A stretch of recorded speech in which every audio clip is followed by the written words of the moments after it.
ሬድዮ ኤረና ናጻ ድምፂ ኤርትራውያን ዜና ብዝርዝር ኣህጉራዊ መዓልቲ ናጻ ፕረስ ሎሚ ረቡዕ 3 ግንቦት ብደረጃ ዓለም ይዝከር ኣሎ። እዚ ኣብ ዝተፈላለየ ሃገራት ዝዝከር ዘሎ ኣህጉራዊ መዓልቲ ናጻ ፕረስ ኤርትራ ኣብ ትርከበን ሓያሎ ሃገራት ዓለም ህዝቢ ሓሳቡ ብናጻ ናይ ምግላጽ መሰል ተሓሪምዎ ከም ዘሎ ኣግሊሑ። ኣብዛ ዕለት መንግስቲ ኤርትራ ካብ ቀዳሞት ጸላእቲ ፕረስ ምዃኑ ብዝተፈላለዩ ትካላት ተጣበቕቲ ሰብኣዊ መሰላት ዝወፅእ ዘሎ መግለጺታት የመልክት።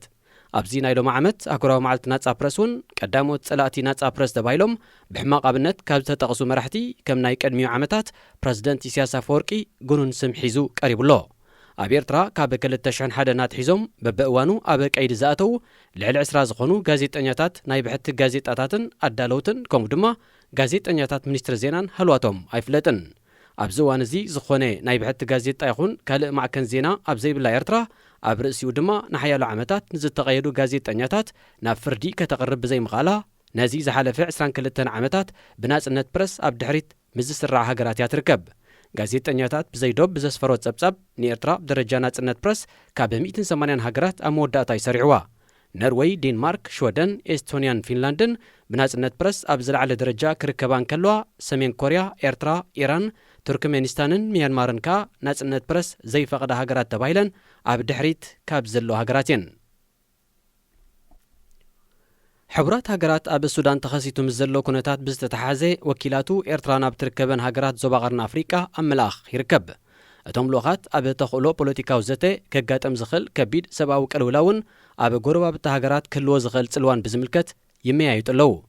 ሓላፊ ፕሮግራም ልምዓት ኣኪም ስቴይነር ዝመርሖ ልኡኽ ዋና ጸሓፊ ሕቡራት ሃገራት ብክልተ ግንቦት ናብ ኣስመራ ብምብጻሕ ምስ ፕረዚደንት ኢሳያስ ተራኺቡ ከም ዘተ ሚኒስተር ዜና ኣቶ የማነ ገብረ መስቀል ብትዊተር ሓቢሩ። ስቴይነር ካብ ዋና ጸሓፊ ሕቡራት ሃገራት አንቶኒዮ ጉተረሽ ተላእከ ደብዳቤ ንፕረዚደንት ኢሳያስ ከም ዘረከበውን እቲ ሚኒስተር ኣስሚሩሉ። ምክትል ዋና ጸሓፊ ኣሚና ማሕመድን ኮሚሽነር ኮሚሽን ሰብኣዊ መሰላት ሕቡራት ሃገራት ቮልከር ተርክን ወገኖም ናብ ኢትዮጵያ ብምብጻሕ ትግባረ ስምዕ ሰላም ደቡብ ኣፍሪቃን ህልው ኩነታት ሰሜን ኢትዮጵያን ብዝምልከት ድሕሪ ምዝታይ ኣብ ሱዳን ዝካየድ ዘሎ ኩናትን ዝህልዎ ጽልዋታትን ብምትኳር እውን ከም ዝተመያየጡ እቲ ትካል ኣፍሊጡ።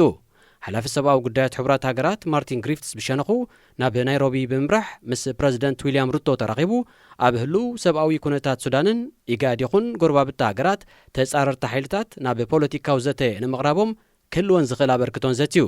እቲ ላዕለዋይ ሓላፊ ሕቡራት ሃገራት ናብ ሱዳን ከም ዝበጽሕ እውን ተሓቢሩ። ብኩናትን ደርቅን ዝሕመስ ዘሎ ቀርኒ ኣፍሪቃ ኣቓልቦ ሕቡራት ሃገራትን ከም ኣሜሪካ ዝኣመሰላ ካልኦት ሃገራትን ስሒቡ እኳ እንተሎ ነዚ ኣማይታ ሸሓት ሰባት ግዳይ ዝገብር ዘሎ ሰብ ዘምጾን ተፈጥሮኣውን ሕሰማት ንምቅላሉ ዘዕግብ ተበግሶታት ከም ዘይተወስደ ዝተፈላለዩ ወገናት ይወቕሱ።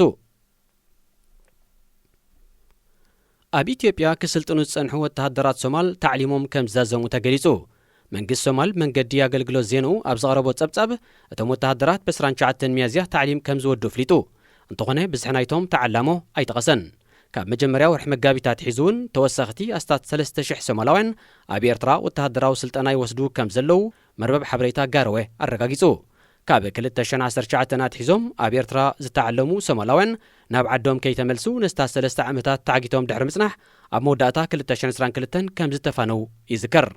ኣንጻር አልሸባብ ሙሉእ ኩናት ኣውጅ ዘሎ መንግስቲ ሶማል ኣብ ዩጋንዳ፣ ግብፅን ጅቡትን እውን ኣሽሓት ወተሃደራት ኣብ ምስልጣን ይርከብ። እቲ መንግስቲ ልዕሊ 20,000 ወተሃደራት ብምስልጣን ኣብ መወዳእታ 2024 ተልእኹኡ ክዛዝም ትጽቢት ንዝግበረሉ ዓቃብ ሰላም ሰራዊት ሕብረት ኣፍሪቃ ንምትካእ መዲብሎ። ከብራት ሰማዕቲ ዜና ተዛዚሙሎ። ሬድዮ ኤረና ናጻ ድምፂ ኤርትራውያን